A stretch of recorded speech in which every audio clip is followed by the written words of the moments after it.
नमस्कार साथियों, एक बार फिर स्वागत है आपका राजस्थान सामान्य ज्ञान की श्रृंखला के अंदर। हम कक्षा 7 की राजस्थान अध्ययन की पुस्तक पे चर्चा कर रहे हैं, जिसमें हमने शुरुआती 7 पाठों पे चर्चा करी है। 7वें अध्याय के अंदर एक बिंदु है प्रमुख जननायक, और अध्याय 8 के अंदर भी एक ऐसे ही एक बिंदु और है, वो भी प्रमुख जननायकों से संबंधित है। हम वो महान व्यक्तित्व का एक ही क्लास में मैं प्रश्न लेकर आया हूँ। मैंने 7वें अध्याय व 8वें अध्याय के जो प्रमुख व्यक्तित्व है, उनका एक सम्मिलित रूप आप लोगों के सामने रखने का प्रयास किया, जिसके अंदर हम उन महान विभूतियों पर चर्चा करेंगे जिन्होंने न केवल मातृभूमि राष्ट्र प्रेम के लिए अपितु समाज कल्याण के लिए अपने प्राणों का बलिदान कर दिया, या प्रकृति प्रेम के लिए या प्रकृति संरक्षण के लिए अपने प्राणों का बलिदान कर दिया। उन में से किन किन महान व्यक्तित्वों का वर्णन राजस्थान के अध्ययन की जो पुस्तक है कक्षा 7 की, उसके अध्याय 7 व 8 में वर्णन किया गया, उन पे मैं एक क्लास लेकर आया हूँ। हम एक एक व्यक्तित्व पे चर्चा करेंगे, उनके द्वारा कौन सी घटना से उनका संबंध था और उनको कौन सा सम्मान दिया गया उस उपलक्ष्य में, वो भी हम चर्चा करेंगे। अपितु मैं कुछ अतिरिक्त जानकारियां भी आपके सामने रखूंगा जो कि प्रतियोगी परीक्षा की दृष्टि से हमारे लिए महत्वपूर्ण साबित होंगे। बिना किसी देर के हम एक बिंदु शुरू करते हैं। प्रमुख जननायक यानी ऐसे कौन से व्यक्ति है जिन्होंने समाज कल्याण के लिए अपना योगदान दिया।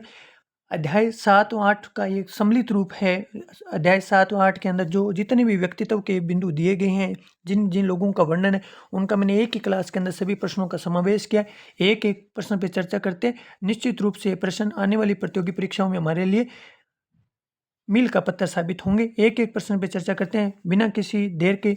चलिए करें शुरू हम इस क्लास को। तो पहला प्रश्न है कि गोविंद गुरु का जन्म कहाँ हुआ। देखिए, हमने पढ़ा कि गोविंद गुरु का जन्म है वो डूंगरपुर राज्य के एक साधारण बंजारा परिवार में हुआ था। तो इनका जन्म है वो डूंगरपुर के बासिया के अंदर हुआ था। डूंगरपुर के बासिया या बांसिया गांव के अंदर एक बंजारा परिवार में हुआ था। ये भी आपको ध्यान में रखना है। आगे का प्रश्न है, गोविंद गुरु किससे प्रभावित थे। तो गोविंद गुरु की बात की जाए तो वो स्वामी दयानंद सरस्वती के विचारों से प्रभावित थे। वो चाहते थे कि जो भील समुदाय हैं, जो मीणा समुदाय हैं, जो आदिवासी लोग हैं, उनके व्यवहार में परिवर्तन आए, वो भी लोगों की तरह शिक्षित हो, मांस मदिरा का सेवन छोड़ दें, पाप के दुनिया से अपने आप को अलग कर लें और ये सभ्य मानव के अनुसार जीवन जिए। आगे प्रश्न है, गोविंद गुरु ने संत सभा की स्थापना कब करी। तो गोविंद गुरु के द्वारा संत सभा की स्थापना है वो 1903 में की जाती है। ये भी आपको ध्यान रखना है। संत सभा एक राजस्थानी भाषा का शब्द है। ये भी हमें ध्यान रखना है कि जिसका अर्थ होता है प्रेम, भाईचारा अथवा बंधुत्व की भावना, कि हम जितने भी आदिवासी लोग हैं वो बिना किसी आपसी वैमनस्य के प्रेम और भाईचारे की भावना के साथ रहें। आप ये भी याद रखना कि इनके द्वारा जो आपके मानगढ़ हत्याकांड होता है, जिन्हें शटल की कार्रवाई जो की जाती है भील लोगों पर, भील आदिवासी लोग जो कि आश्विन शादी पूर्णिमा को मानगढ़ पहाड़ी पे विद्रोह करे तो उन पे गोलीबारी होते हैं। जो भगत आंदोलन है वो किससे संबंधित था। तो भगत आंदोलन है वो भी गोविंद गुरु से संबंधित था। ये भी आपको ध्यान में रखना है। आगे का जो प्रश्न है वो हमारा है अर्जुन लाल सेठी से। देखिए, राजस्थान में सशस्त्र क्रांति का जनक किसे कहा जाता है। तो राजस्थान में सशस्त्र क्रांति का जनक कह लो, सशस्त्र क्रांति को बढ़ावा देने वाला व्यक्ति कह लो, वो कौन थे। तो अर्जुन लाल सेठी थे। अर्जुन लाल सेठी का संबंध किससे था। अर्जुन लाल सेठी का संबंध है वो जयपुर रियासत से था। आपको ये भी ध्यान रखना है। इनके जन्म की चर्चा करूं मैं तो इनका जन्म 9 सितंबर 1872 को जयपुर में होता है। 9 सितंबर 1872 को कहाँ होता है, जयपुर के अंदर अर्जुन लाल सेठी का जन्म होता है। ये भी आपको ध्यान में रखना है। और वो जयपुर रियासत के अंदर न्यायाधीश के पद पर थे। उन्होंने जब क्रांतिकारी गतिविधियों में अपने आप को संलग्न करना प्रारंभ किया तो इन्होंने जयपुर रियासत के अंदर जिलाधीश पद का त्याग कर दिया। और लोगों ने कहा कि अर्जुन लाल सेठी क्यों नौकरी छोड़ रहा है। तब एक वक्तव्य अर्जुन लाल सेठी ने कहा जो कि क्रांतिकारियों के लिए आज भी प्रेरणादायी है। उन्होंने कहा कि अगर अर्जुन लाल सेठी इन लोगों की नौकरी करेगा तो अंग्रेजों को बाहर से बाहर फेंकने का काम कौन करेगा। यानी इन्होंने अंग्रेजों को बाहर से निकालने के लिए, क्रांतिकारी गतिविधियों में संलग्न होने के लिए जिलाधीश के पद का भी त्याग कर दिया। ये भी आपको ध्यान में रखना है। वर्धमान विद्यालय की स्थापना जयपुर में किसने करी। तो देखिए, क्रांतिकारियों को प्रशिक्षण देने की एक कार्यस्थली थी ये जो वर्धमान विद्यालय है। दिखाने के लिए विद्यालय था लेकिन यहाँ क्रांतिकारियों को प्रशिक्षण दिया जाता था। उस विद्यालय की स्थापना जयपुर में किसने करी। अर्जुन लाल सेठी ने वर्धमान विद्यालय की स्थापना करी। ये भी आपको ध्यान में रखना है। अर्जुन लाल सेठी कितनी भाषाओं के जानकार थे। तो देखिए, पढ़े लिखे विद्वान व्यक्ति थे। 5 भाषाओं का ज्ञान था। अरबी, फारसी, संस्कृत और पाली। आपकी अंग्रेजी है, फारसी है, संस्कृत है, अरबी है और पाली जैसी भाषाओं का भी इनको ज्ञान था। वर्धमान विद्यालय में क्या किया जाता था। देखिए, मैंने कहा ना, बाहर दिखाने के लिए विद्यालय था लेकिन यहाँ क्रांतिकारियों को प्रशिक्षण दिया जाता था। जब जब याद रखिएगा, जब से अर्जुनलाल सेठी, रास बिहारी बोस, सचिंद्र नाथ सन्याल के नेतृत्व में इन्होंने क्रांतिकारी प्रशिक्षण गतिविधियों में संलग्न हुए, तब वर्धमान विद्यालय की स्थापना हुई। दिखाने के लिए विद्यालय की स्थापना थी, लेकिन अंदर आपके अंग्रेजों को बाहर से खदेड़ने की योजनाएं बनाई जा रही थी, क्रांतिकारियों को वहाँ प्रशिक्षण दिया जा रहा था। ये भी आपको ध्यान में रखना है। और वर्धमान विद्यालय की जो स्थापना है वो कब हुई थी, ये भी ध्यान रखना। 1907 के अंदर वर्धमान विद्यालय की स्थापना करी जाती है। आगे प्रश्न है कि राजस्थान के अंदर सशस्त्र क्रांति का जिम्मा किसे सौंपा गया था। तो राजस्थान में सशस्त्र विद्रोह का जो जिम्मा है वो अर्जुनलाल सेठी को सौंपा गया था। रास बिहारी बोस, सचिंद्र नाथ जो सन्याल है, उनके नेतृत्व में अर्जुनलाल सेठी ने आपके राजस्थान में सशस्त्र विद्रोह का जिम्मा संभाला था। ये भी आपको ध्यान में रखना है। आगे का प्रश्न है कि चेतावनी रा चुंगटिया की रचना किसने करी थी। चेतावनी रा चुंगटिया की रचना कुंवर केसरी सिंह बारट के द्वारा की गई थी। ये भी आपको ध्यान में रखना। कुंवर नहीं लगा था, केसरी सिंह बारट इनका नाम लिखा था। केसरी सिंह बारट के द्वारा आपके चेतावनी रा चुंगटिया की रचना करी जाती है। इसके अंदर आपको एक ध्यान रखना कि 1903 के अंदर मेवाड़ का महाराणा था फतेह सिंह। एक कथन मैं आपको बताता हूँ कि चेतावनी चुंगटिया क्या है। तो देखिए, मेवाड़ का महाराणा था फतेह सिंह। 1903 के अंदर वो दिल्ली दरबार में जाते हैं, जाना चाहते हैं, जा रहे होते हैं, दिल्ली दरबार में जा रहे होते, तब कहा जाता है कि केसरी सिंह बारट के द्वारा 13 डिंगल भाषा के सोटे लिखकर उनको भेजे जाते हैं।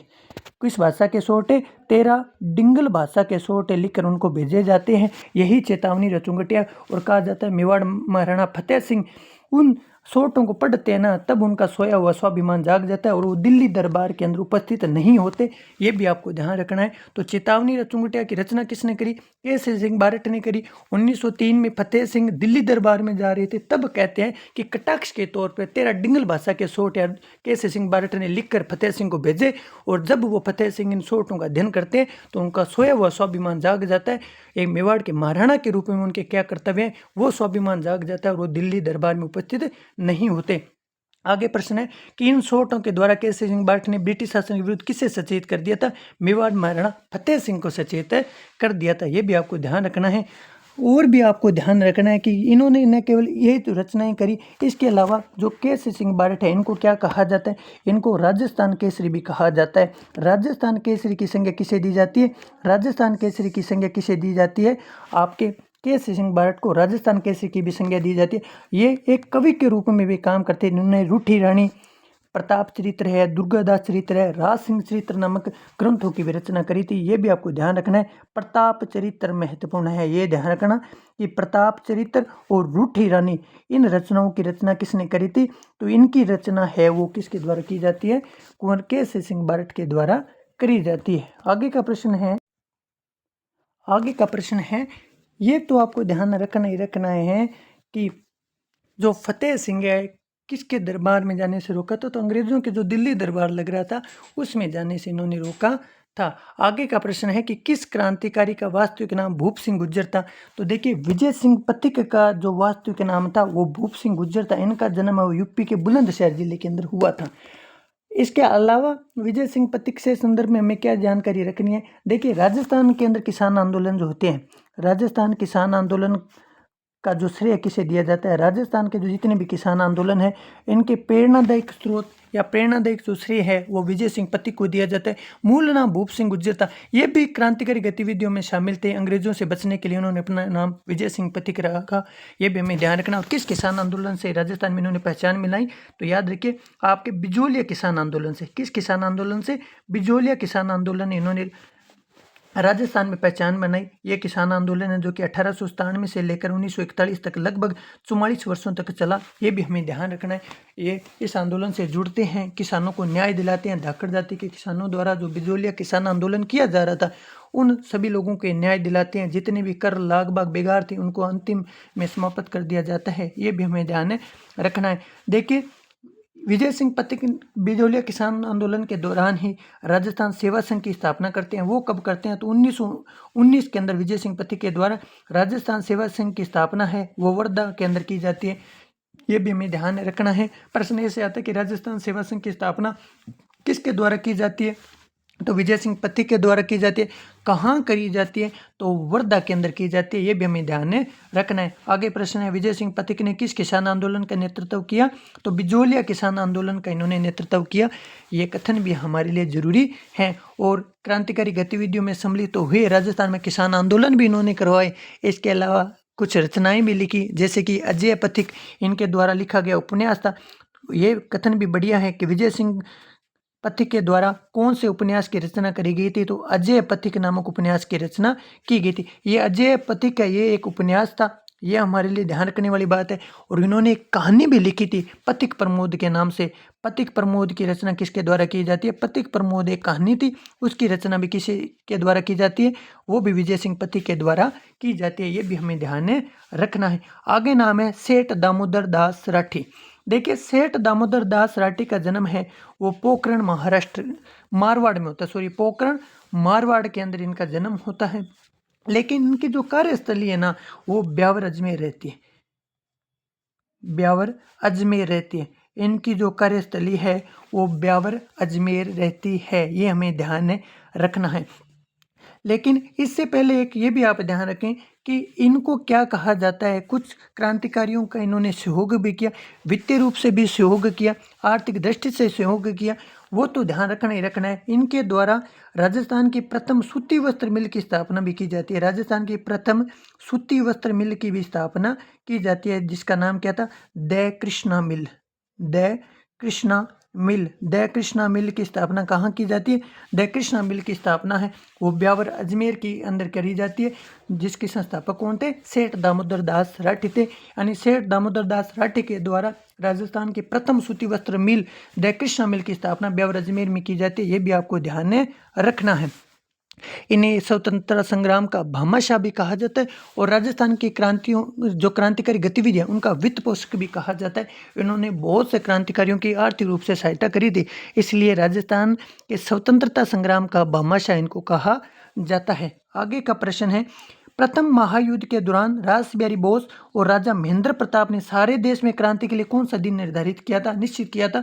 तो देखिए, आपके रासबिहारी बोस है, राजा महेंद्र प्रताप, इन्होंने सारे देश में क्रांतिकारी गतिविधियों के लिए एक दिन निश्चित किया था कि हम सब मिलकर इस दिन क्रांति करेंगे। तो वो दिनांक कौन सी थी? 21 फरवरी 1915 वो दिनांक थी। ये भी आपको ध्यान रखना है कि प्रथम महायुद्ध के दौरान रासबिहारी बोस, राजा महेंद्र प्रताप ने सारे देश में क्रांति के लिए एक दिन निश्चित किया था।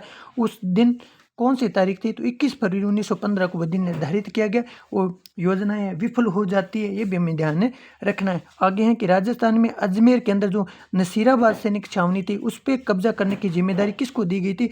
तो राजस्थान में जब क्रांति हो रही थी उस टाइम नसीराबाद की जो सैनिक छावनी, उस पर कब्जा करने की जो जिम्मेदारी है वो खरवा के जो राव गोपाल सिंह और भूप सिंह थे, उनको ये जिम्मेदारी दी गई थी। ये भी आपको ध्यान में रखना है। ब्यावर में आर्य समाज की नींव किसने रखी? ब्यावर किसकी कर्मस्थली थी? मैंने अभी बताया कि सेठ दामोदर दास राठी की कर्मस्थली थी। तो ब्यावर में आर्य समाज की नींव किसके द्वारा रखी जाती है? 1921 के अंदर सेठ दामोदर दास राठी के द्वारा ब्यावर के अंदर आर्य समाज की नींव रखी जाती है। ये भी आपको ध्यान में रखना है। चांदनी चौक में लॉर्ड होर्डिंग पर बम फेंकने वाले क्रांतिकारियों में रासबिहारी बोस के साथ किसका नाम आया था? तो चांदनी चौक के ऊपर जो लॉर्ड होर्डिंग पर बम फेंकने की घटना होती है, उसमें क्रांतिकारी रासबिहारी के साथ जिसका नाम आता है, उनका नाम क्या था? जोरावर सिंह बारट का नाम आता है। जोरावर सिंह बारट ने इस हत्याकांड के अंदर जो हत्याकांड किया जा रहा था, हत्या तो नहीं होती लॉर्ड होर्डिंग की, लेकिन इस कांड के अंदर इनका नाम आता है, जोरावर सिंह बारट का नाम आता है। ये केसी सिंह बारट के भाई व कुंवर प्रताप सिंह बारट के चाचा थे। ये भी आपको ध्यान रखना है। एक कुछ कथन इनके बारे में और भी ध्यान रखने, वो भी मैं अंतिम चर्चा करूंगा। एक बार इन प्रश्नों पर और चर्चा कर लेते हैं कि किस क्रांतिकारी को पकड़ने के लिए कोटा सरकार और बिहार सरकार ने बड़ा इनाम रखा था? तो ठाकुर जोरावर सिंह बारट को पकड़ने के लिए बिहार, जबकि कोटा सरकार ने बड़े इनाम की घोषणा करी थी, लेकिन आजीवन या कभी नहीं पकड़े गए, इसलिए इन्हें राजस्थान का चंद्रशेखर आजाद कहा जाता है। ये कथन भी आप याद रखना कि राजस्थान का चंद्रशेखर आजाद किसे कहा जाता है? राजस्थान का जो चंद्रशेखर आजाद है वो ठाकुर जोरावर सिंह बारट को कहा जाता है। आजीवन अंग्रेजों से नहीं पकड़े जाते, आजीवन अंग्रेजों से नहीं पकड़े जाते। 27 साल तक भूमिगत रहते हैं लेकिन कभी भी अंग्रेजों के हाथ नहीं चढ़े। लॉर्ड हार्डिंग पर बम फेंकने की घटना के बाद जोरावर सिंह बारट कितने वर्षों तक भूमिगत रहे? 27 वर्षों तक भूमिगत रहे। 1939 में इनकी मृत्यु हो जाती है।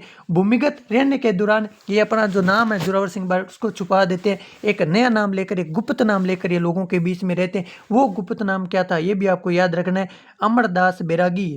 अमरदास बैरागी वो गुप्त नाम है था कि किस क्रांतिकारी का गुप्त नाम, जब उन्होंने अपने आप को ये अंग्रेज सरकारों से बचाने के लिए अपने आप को भूमिगत किया, तब इन्होंने अपना कौन सा गुप्त नाम रखा था? तो ठाकुर जोरावर सिंह बारट ने अपना जो गुप्त नाम है वो अमरदास बैरागी रखा था। ये कथन भी आपको याद रखना है। राजस्थान का चंद्रशेखर आज़ाद कहा जाता है। और बारट परिवार, जिसने संपूर्ण परिवार ने भारत की आज़ादी, भारत के स्वतंत्र संग्राम में अपने प्राणों का बलिदान दे लिया, उस परिवार के अंदर ही जोरावर सिंह बारट थे। केसी सिंह बारट, जोरावर सिंह बारट, कुंवर प्रताप सिंह बारट। हम बारट परिवार के वंश वृक्ष की चर्चा करें तो ऊपर से लेकर नीचे तक समस्त लोगों ने राष्ट्रभूमि के लिए अपने प्राणों का बलिदान कर दिया।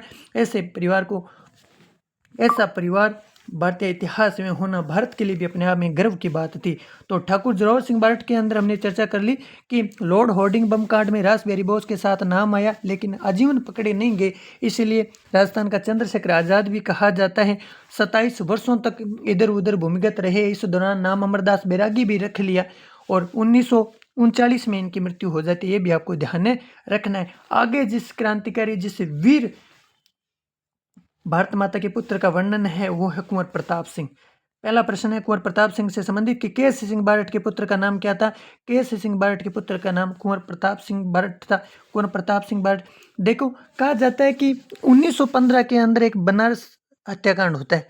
1915 के अंदर बनारस षड्यंत्र एक केस होता है। बनारस षड्यंत्र, बनारस षड्यंत्र। इस बनारस षड्यंत्र केस के अंदर किसका नाम आता है? कुंवर प्रताप सिंह बारट का नाम आता है। इनको पकड़ने के लिए इधर उधर पुलिस की छापेमारी होती है लेकिन ये नहीं पकड़े जाते। घटना यहीं नहीं घटित होती। 1915 के बनारस षड्यंत्र के अंदर सिर्फ इनका एक बार नाम नहीं आया अभी तक। पुलिस इनको पकड़ना चाहती है, अंग्रेज अधिकारी ने पकड़ना चाहते हैं लेकिन ये उनके हत्थे नहीं चढ़ रहे। लेकिन इनका एक जानकार, एक परिचित था जो कि अपनत्व का ढोंग कर रहा था। उन्होंने क्या किया, जोधपुर के आसानाडा स्टेशन मास्टर ने अपनत्व का ढोंग रचते हुए उनको गिरफ्तार करवा दिया। इनके एक मित्र जो कि जोधपुर के आसानाडा स्टेशन का मास्टर था, स्टेशन मास्टर था, उसने इनको अपने पास बुलाया और जब ये उसके पास आ रहे थे तब ये जो गुप्त जानकारी थी उसने पुलिस को दे दी और ये यहाँ पकड़े जाते हैं। इनको बरेली जेल में भेज दिया जाता है। कठोर यातनाएं दी जाती है। किस जेल में भेज दिया जाता है? बरेली जेल में भेज दिया जाता है। कठोर यातनाएं दी जाती है। पूछा जाता है कि आप लोग किसके साथ हो, कौन आपके साथ मिला है, कौन कौन क्रांतिकारी गतिविधियों में संलग्न है, कौन कहाँ है आपका साथी। पूरी यातनाएं दी जाती है ताकि जो कुंवर प्रताप सिंह बारट है अपना मुंह खोल दे, लेकिन ऐसा नहीं हुआ। कुंवर प्रताप सिंह बारट ने किसी भी अंग्रेज अधिकारी के सामने किसी भी क्रांतिकारी का नाम नहीं लिया। तब एक सीआईडी अधिकारी उस जेल में आता है जिसका नाम क्या था? क्लीवलैंड। क्लीवलैंड इमोशनली रूप से कहना, इमोशनली रूप से इनको ब्लैकमेल का प्रयास करता है। वो इनको एक कथन कहता है कि तुम्हारी माँ रो रही है, उनको तुम्हारी जेल में बंद रहने का बहुत दुख है। तब कहते हैं कुंवर प्रताप सिंह बारट उनको जवाब देते हैं कि मैं एक माँ को चुप रखने के लिए हजारों माँओं को नहीं रुला सकता। यह जवाब सुनने कोई क्लीवलैंड के लिए बड़ा अजीब था जब उन्होंने कहा कि मैं एक माँ को चुप रखने के लिए हजारों माँओं को नहीं रुला सकता। अपितु उनका अर्थ ये था कि अगर मैंने क्रांतिकारियों के नाम बता दिए तो वो पकड़े जाएंगे, भारत आज़ाद नहीं हो पाएगा, हजारों माएँ रोएगी। इससे अच्छा है मेरी एक माँ रोए, मैं अपने प्राणों का बलिदान कर दूं किंतु मेरी राष्ट्रभूमि आज़ाद हो जाए। जब ये किसी भी क्रांतिकारी का नाम नहीं देते तो कहा जाता है कठोर जो यातनाएं दी जाती है उनके कारण कुंवर प्रताप सिंह बारट की बरेली जेल के अंदर अल्पायु में ये शहीद हो जाते हैं। ये कथन भी हमें याद रखना है। तो बारट परिवार के हमने प्रश्न पे चर्चा करी कि हमने केसी सिंह बारट, जोरावर सिंह बारट, कुंवर प्रताप सिंह बारट का पढ़ा। बारट परिवार का जो वंश वृक्ष हमने चर्चा करी कि साधुवाद है उन लोगों को जिन्होंने अपना पूरा परिवार भारत की आज़ादी के अंदर, भारत की आज़ादी के हवन में झोंक दिया, जिन्होंने राष्ट्रभूमि की आज़ादी के लिए अपने प्राणों का बलिदान कर दिया। आगे है कि राजस्थान में सशस्त्र क्रांति का कार्य किसे सौंपा गया था। देखिए राजस्थान में सशस्त्र क्रांति का जो कार्य है वो जो खरवा के ठाकुर राव गोपाल सिंह और विजय सिंह पति को सौंपा गया था। ये भी याद रखना है कि राजस्थान में सशस्त्र क्रांति होती है, उसका नेतृत्व कार्य किसे सौंपा गया था, वो खरवा के ठाकुरराव गोपाल सिंह व विजय सिंह पति को सौंपा गया था। ये क्रांति की योजना विफल हो जाती है। पथिक जी व गोपाल जी को जेल में नजरबंद कर दिया जाता है। किस जेल में नजरबंद कर दिया जाता है? टोडगढ़ जेल में नजरबंद कर दिया जाता है। ये भी आपको ध्यान रखना है कि जब क्रांति की योजना विफल हो जाती है, अंग्रेज अधिकारियों को क्रांति की समस्त योजनाओं का पता लग जाता है, तब इनको पकड़कर किस जेल के अंदर डाल दिया जाता है, तो इनको है वो टोडगढ़ जेल के अंदर डाल दिया जाता है। ये कथन भी आपको ध्यान में रखना है। ये जितने भी प्रश्न थे ये आपके अध्याय 7 के थे। अब अध्याय 8 के अंदर जन नायकों के कौन कौन से प्रश्न हैं उन पे हम चर्चा करते हैं। पहला प्रश्न है, आदिवासियों का मसीहा किसे कहा जाता है, वागड़ का गांधी किसे कहा जाता है? तो देखिए, आदिवासियों का मसीहा वागड़ का गांधी अगर हम चर्चा करें ना, तो वो किसे कहा जाता है? वो कहा जाता है आपका भोगीलाल पांड्या को। भोगीलाल पांड्या को वागड़ का गांधी या आदिवासी मसीहा के रूप में जाना जाता है। ये भी आपको ध्यान में रखना है। इनका जन्म कब होता है? भोगीलाल पांड्या का जब जन्म है वो 1904 में डूंगरपुर के सिमलवाड़ा के अंदर होता है। ये कथन भी आपको याद है रखना। इनका जन्म है वो डूंगरपुर के सिमलवाड़ा के अंदर 1904 के अंदर होता है। बच्चों व प्रौढ़ों के लिए भोगीलाल पांड्या द्वारा खोली गई पाठशाला आगे चलकर किस नाम से प्रसिद्ध हुई? तो कहा जाता है कि इन्होंने बच्चों व प्रौढ़ों के लिए पाठशालाएं खोली, तो जो आगे जाकर वागड़ सेवा मंदिर के नाम से प्रसिद्ध हुई थी। आगे प्रश्न है कि डूंगरपुर राज्य में पुलिस के द्वारा किन्हें पाठशाला बंद करने का आदेश दिए गए?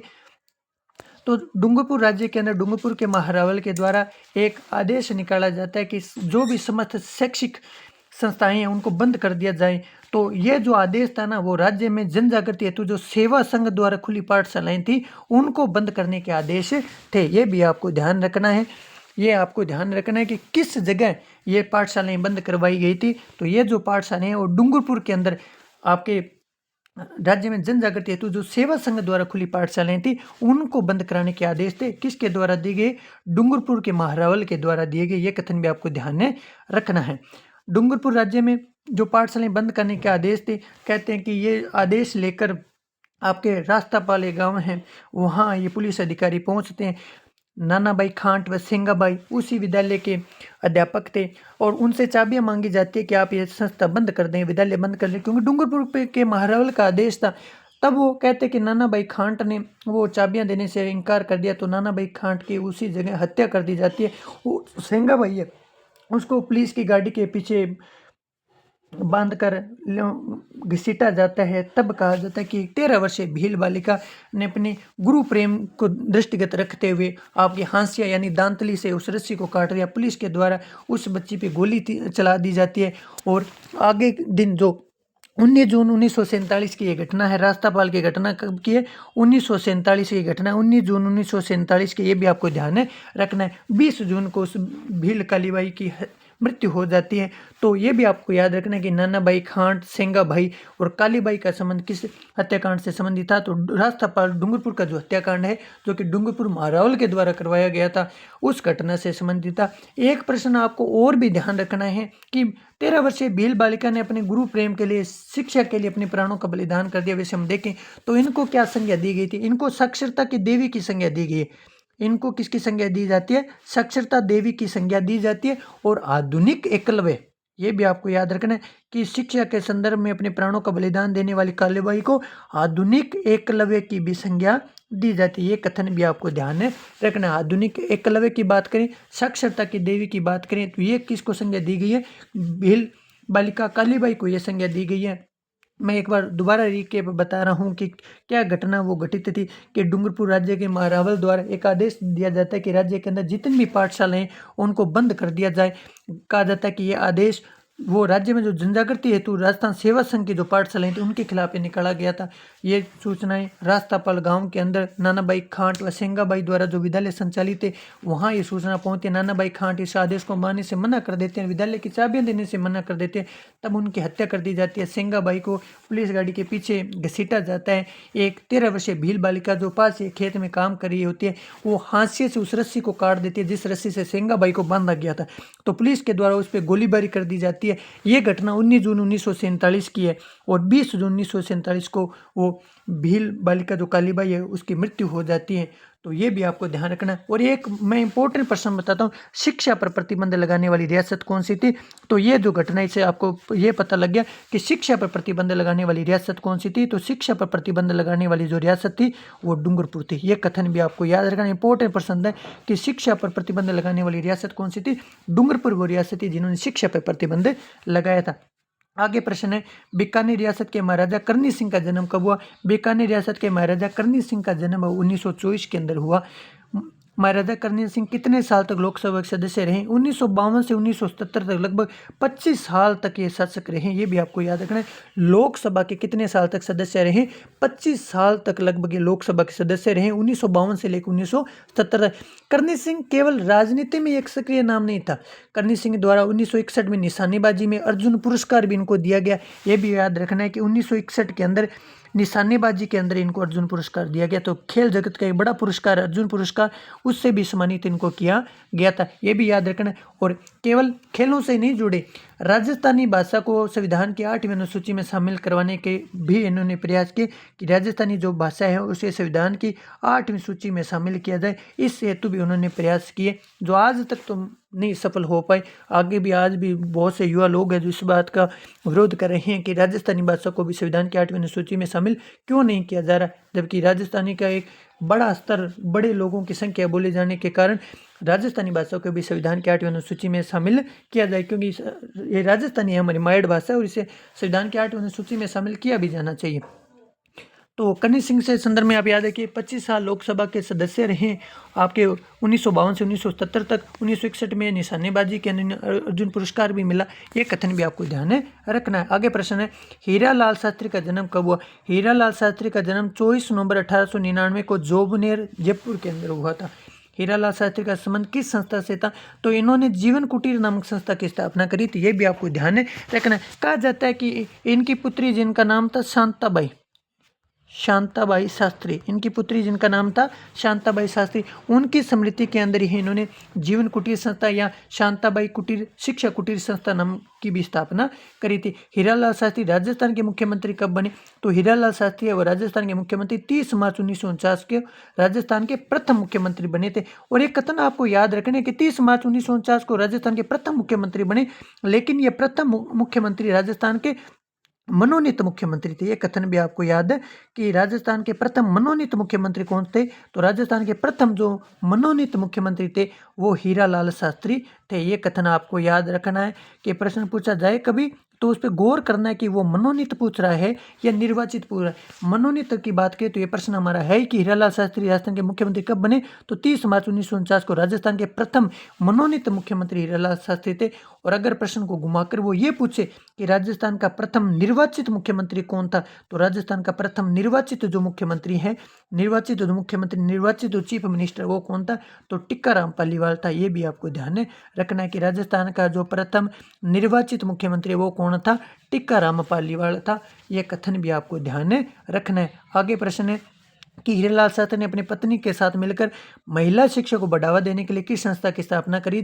तो अपनी पत्नी रत्ना शास्त्री के साथ मिलकर इन्होंने महिला शिक्षा को बढ़ावा देने के लिए वनस्थली विद्यापीठ की स्थापना करी थी। आगे प्रश्न है कि महिला शिक्षा व वनस्थली विद्यापीठ की स्थापना करने वाली रत्न शास्त्री, ये हीरालाल शास्त्री की पत्नी थी, को कौन से मुख्य अवार्ड दिए गए थे? देखिए, महिला शिक्षा के अंदर अग्रणी रहने वाली रत्न शास्त्री को महिला शिक्षा में दिए गए योगदान के लिए भारत सरकार के द्वारा पद्मश्री, पद्म भूषण व जमुनालाल बजाज अवार्ड से भी सम्मानित किया गया था। आगे प्रश्न है, 1938 में अपने पति श्री सरदार हरलाल सिंह को जागीरदारों के झूठे मुकदमे से बचाने के लिए करने वाले आंदोलन तथा जयपुर सत्याग्रह में भाग लेने वाली महिला कौन थी? देखिए, 1938 में अपने पति सरदार हरलाल सिंह को यहाँ के ठिकानेदार, यहाँ के जागीरदारों जो झूठे मुकदमे में फंसाया जा रहा था, उसमें किस महिला ने विद्रोह किया था? तो किशोरी देवी ने विद्रोह किया था। जयपुर सत्याग्रह के अंदर भी इन्होंने भाग लिया। ये भी आपको ध्यान रखना है। और इनसे जुड़ा किस क्षेत्र में अग्रणी थे? आप याद रखिए कि शेखावटी किसान आंदोलन के अंदर इनका नाम आता है, शेखावटी किसान आंदोलन के अंदर। और एक महिला सम्मेलन होता है सीकर किसान आंदोलन, जो हमने पिछले वीडियो में पढ़ा था, उसके अंदर हमने एक महिला सम्मेलन पढ़ा था, कटरातन महिला सम्मेलन।